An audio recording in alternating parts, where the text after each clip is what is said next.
Nataka niseme kitu kimoja katika taifa la Tanzania. Tunaenda kumfuta Yezebeli kwenye ulimwengu wa Tanzania.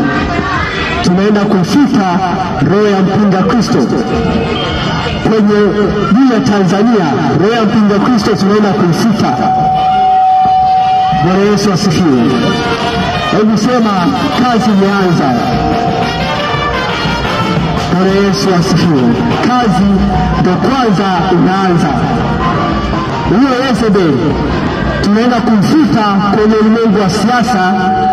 Yezebeli tunamfuta kwenye ulimwengu wa dunia. Yezebeli tunamfuta kwenye uso wa nchi. Bwana Yesu asifiwe.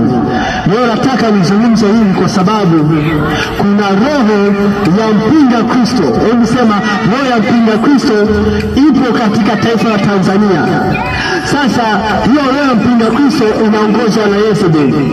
Sasa tunaenda kumfuta Yezebeli kwenye uso wa nchi. Nchi inayotawaliwa na Yezebeli tunamfuta Yezebeli kwenye uso wa nchi. Tunamfuta Yezebeli kwenye ulimwengu wa siasa. Tunamfuta Yezebeli, tunamfuta kabisa. Bwana Yesu asifiwe.